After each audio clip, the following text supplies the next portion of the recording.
Hello friends, Phonpadith here, CEO of the Soar Community Network and co-founder of the Soar Community Nebula. Our goal this year is to feature 1,000 champions of change and community builders. And today we have Joshua with us, Prince Joshua, and you can share more in a second here. And I'd be delighted to have you share with our community where you're coming from in the world, what your full name is, and the work that you are doing to create more powerful leaders in this global environment. All right, so my full name is Prince Joshua Oyeni. Oyeni simply means royalty has honor. So it's a word from the Yoruba language of a Western African country known as Nigeria. So I'm from Nigeria. I'm based in Lagos, and I run a social enterprise known as Amborium Media Global, and we have two arms of Amborium Media. One of them is the Ambassadors Radio Show, and the other is the Ambassadors Summit. And so in 2013, October 6th precisely, I started a radio show in Lagos to be able to reach out to young people, to inspire them with the stories of successful Nigerians and non-Nigerians alike. And that metamorphosed into a social enterprise, because I launched into it without any intention to make any money. And then a year after, we started an event known as the Ambassador Summit, which is an annual event where people are inspired by successful entrepreneurs, career people, political leaders. And in the last 5 years, we have been consistent having this event. And it's been amazing. We've gone on to win several awards, within the country, within the continent, and on the global level, including the Global Student Entrepreneur Awards that we won in 2015, where I represented Nigeria here in the United States. That's really beautiful. So today you're dialing in from where? All right, so today I'm in New York. I came in again this time around to speak at a few events in the United States. I was invited. And so I've spoken in Washington, D.C., spoken in Maryland, and now I'm speaking this weekend in New York, in Brooklyn. Basically, my message is on leadership, entrepreneurship, and then inspiration. Where we have a mix of all three of these things, and people can be able to take on challenges that they find in their community and transform them into life-saving, techniques, for other people and for generations coming behind them. And that's my message. That's what I've been doing.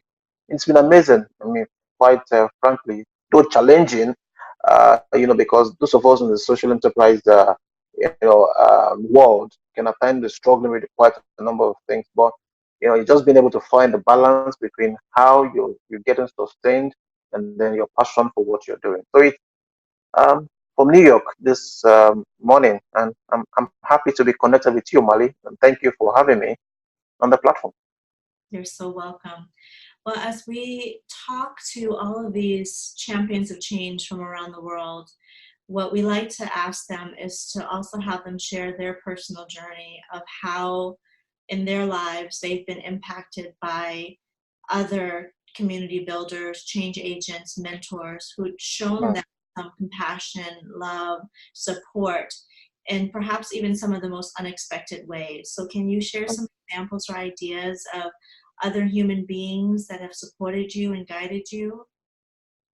Okay, so one of the very first people that played a pivotal role in my development is an American here. He's known as Dr. Willie Jolly. He's a member of the National Speakers Association, and I don't know, I'm not sure whether he was once the president of the NSC as well. But Willie Jolly had been invited to Nigeria for the first time in 2013, February 23rd, if not to be precise. He had come in to speak to college students at the University of Lagos, where I was studying, and then at the University of Ibadan as well, somewhere in the southwestern part of the country as well. And the room was full with about 2,300 people. And so Willie had finished speaking, and then we had opportunity to ask questions. Only three of us were lucky enough to get selected to ask questions, and I got got lucky as well. Got on the stage, asked the question that Willie was so excited about, and then decided to adopt me as a mentee, as a protege in front of the 2,300 people. So it was an amazing opportunity for me to go from zero, from nothing, from disadvantaged background, from poverty, and just name all the disadvantages you can classify with a third world developing nation as Nigeria. Into doing what I'm doing now on the global stage and getting invitations, to places I never dreamed of or imagined I would be able to reach in my life. When I remember, those days when I watch American movies, I see New York, I see NYPD, I see all of these people, and I'm like, wow, so there are places like this. But just yesterday I took a tour around the city of New York, and well, this is the same NYPD that I used to watch in movies. So mentorship played a key role for me.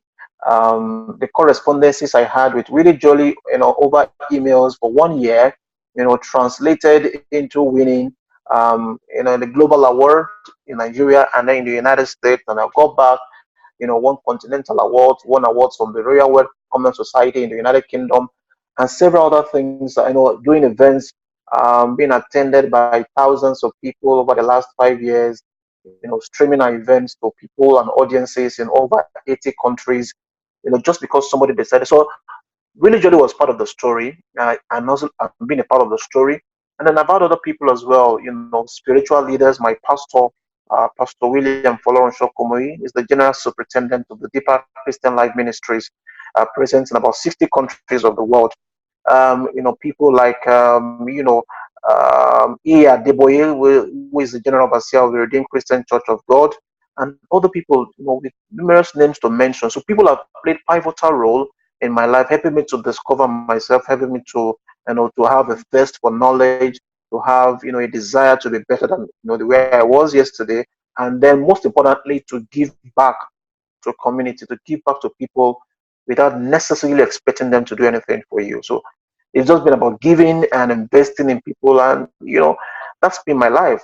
So most times what I'm doing, I, to a large extent, de-emphasize the monetary aspect of it. I wouldn't mind if I have the funds and resources, to give and keep giving. I want to do so, but because of the problems of sustainability, how do you keep doing what you're doing if you don't find a way to get the funds? So it gives me some time to think and then re-strategize. But it's been amazing, doing what I'm doing, and then meeting you again. You're now a pool of the resource persons that I know. I mean, you, Mali. So meeting you and a few other persons at the African Leadership Conference. Just about 10 days ago, as is, it's added to my, to my base of knowledgeable persons who I can be able to interact with to build the work I'm doing. Thank you so much for that. And I also want to commend you because you made a great point. You raised your hand, asked a question, and it started it all. So it also is a two-way street. And okay, sorry for having to interrupt you, but having to raise my hand was one of the most difficult things I've ever done, because I my personality, it took me a while to get to understand the kind of person that I was. Especially, it was until I had to read the book by Tim LaHaye, Why You Act the Way You Do, that I understood, the strengths and the weaknesses of my personality type. So I'm a phlegmatic person, and with some form of choleric, traits as well. But largely, I'm a very conservative person, very reserved, very quiet. So I go to a conference, I just sit somewhere, listen to everything everyone is saying, get as much as I can, but I never, want to be a part of the happening people or the happening things. So, luckily for me, I had my sibling sister who was seated by my side. I'd invited her to the event, and then so she saw that I was eager to ask the question, but I just felt, no, no, no, no, the room is too crowded, so let's just sit down. He was like, oh, brother, ask your question. Come on, raise your hand. Come on, raise your hand. So she pushed me literally to raise my hand. So it was one of the biggest. So I tell people, I said, not until you step out of the comfort zone, you cannot have the spectacular happen for you. You need to give yourself some level of discomfort to be able to take the next level. So for me, that's phenomenal. Wow. I feel like we can stop the interview now. I think you just gave us everything we needed. Thank you. The next question I have is, when you think of those champions of change and community Mm. builders in your life that you've witnessed, what are some of the consistent attributes that you've seen or that you've witnessed over time? One of them is a commitment to excellence. They always want to get things right, get it done to the best of their ability, and to even they want to beat acceptable standards. So that's something that drives me. One, commitment to excellence. Two, commitment to knowledge building. The people I know read a lot of books, attend lots of conferences, events, seminars, forums, trainings all over the place. They just committed to building themselves, knowing more than they've known, and applying what they have known. So that is very key for me. And then another thing is, they're also passionate about investing in people. And so you see them, apart from learning, building themselves, they are transferring, the knowledge to people who don't have the abilities or the resources or the finances to be able to attend the trainings and the forums that they, can attend. So they go back and give. It's just like for me now, the opportunity that I have to come here to the US and attend conferences and attend events and know new things, is what I will go back to Nigeria and organize events and teach people these things for free. So it's that for me is what I've been able to see about some of these change agents that I have around me, and it's amazing. It's amazing how committed they are to these things over the last 10, 15, 20, 30, and even 40 years. They are doing this work, and I just hope that I can be able to achieve 50% of the things that they've achieved in their life so far. Mm. How are you supporting and advancing other causes to use your gifts, to share your talents, to share your life experiences? Are there any specific causes, movements, grassroots initiatives that you'd like to highlight and feature that you're supporting right now? Okay, so one of the ways I'm doing that, I told you of a radio show that I started. It's a partnership that I had with the University of Lagos in Nigeria.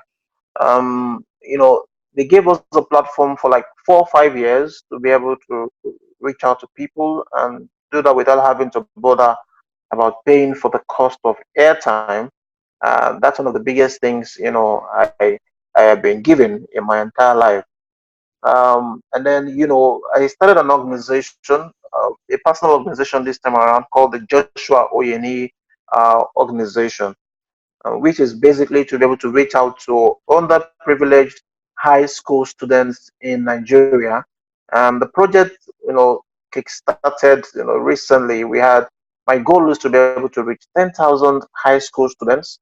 Now, high school students, or public high school students to be precise, public high school students in Nigeria are, they are seen as the disadvantaged of the society, because public schools in Nigeria are, in a very dilapidated state, very pitiable state. Things are very sorry back at home. So I decided to focus my attention on them.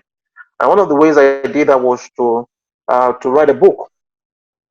So in 2016, the United States Agency for International Development, USAID, and selected me courtesy of the Barack Obama program known as the Young African Leaders Initiative, to go on a course, 5 weeks course outside the country. So while I was abroad, I had enough time in my hands in the hotel, and I decided to write a book as a way to contribute back to society. So I wrote this book, called From Night to Light, how I went from local to global and how you too can. And the first day I launched it, we had over 1,200 copies paid for instantly. And for me, that was phenomenal. My first book, in less than 10 minutes of launching it, over 1,200 copies paid for by people, by donors, by supporters, by partners who just wanted to reach out to people with this, you know. So that's what I've been doing. So I've been giving this book away for free to some people who I know cannot afford it. And so when I sell some, I use that money to produce others and then give to people who cannot afford it. So that's what I've been doing. And when I'm back to Nigeria, I'm going to continue doing that. I want to hit the 10,000, person mark, who I believe this book will be able to transform, give them hope and inspiration, to go achieve their dreams. Mm. Thank you for doing that. When you are out on the road and giving inspiration and hope to other people, when things have been challenging for you and you've been down, what are perhaps maybe it's a scripture, maybe it's a quote or a philosophy or a motto.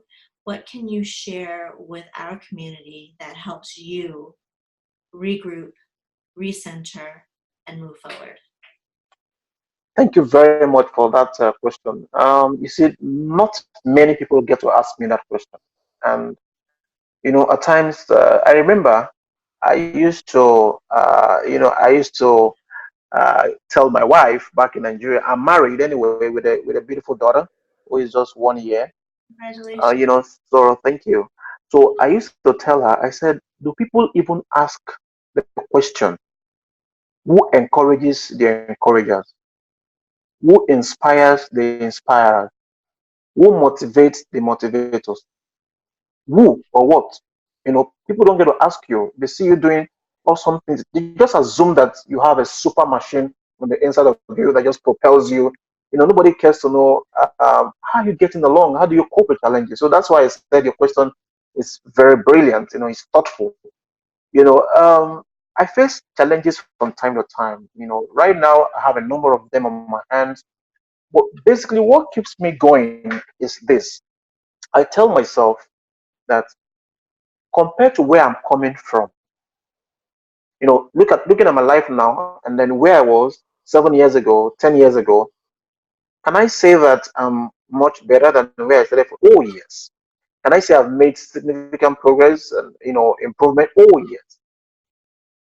If I could get this far from where I'm coming from, despite the challenges I felt were the end of the world for me, then definitely there is a better future ahead. So, I mean, this is just like, for me, it's a phase. So what I'm doing now and the challenges I'm going through now are just, they're just stepping stones to the next level that I'm going to get to. That's one. Then two, um, I'm a Christian, and as a Christian, I take my so-called, my hope, my inspiration from the Bible. And there's a scripture in Isaiah 41 verse 10, where God, was asking and telling His children not to be afraid, not to be discouraged, not to be dismayed. So that is for me a very significant source of hope. And then there's another part of the scriptures, the Holy Bible, Romans chapter 8, verse 37, that says, nay, in all these things we are more than conquerors. So whether there are challenges, whether there's a setback in my business, whether there's a setback, in my social work, or personal challenges, or even health, I know sometimes last year, suddenly I just had some form of health challenge. I was having very excruciating pain in my chest, and it was looking like the end had come. For the very first time in my life, I would be rushed to the hospital in an emergency form. I never got to go to the hospital. For the last 20, 30 years of my life, very limited times have I ever visited hospital. But that day, they had to call the ambulance to come and pick me from the house to the government hospital. And when I got there, 1 hour, seeing what people were going through, excruciating pain. This one is crying, that one is crying. I just in my heart told myself, this is not where I belong. God, you're gonna save me, you're gonna deliver me until I fulfill my destiny. So, for me, my spiritual life is very key, in overcoming the challenges of life that I go through. And thankfully enough as well, I have, a very strong mother who also encourages me, who knows when things are going very tough, and then calls me and prays for me and tells me to keep believing in myself, with the support of my amazing wife and other friends around. I get to have this strength to be able to push on, and then people don't even get to know what goes on behind the scene. They just see that this young man is firing, is vibrant, but nobody sees what goes on, what happens behind the curtain. So that's how I get going. That's how I keep myself on the road. Mm. When you imagine a better world, Prince Joshua, Mm, mm. what does it look like through your eyes? First, it is a world with little or no poverty, where everyone can be able to access the basic needs of life, without having to do illegal things or having to pay too dearly for it. And, I'm speaking on behalf of third world nations and other parts of the world where there is a high level of, economic inequality.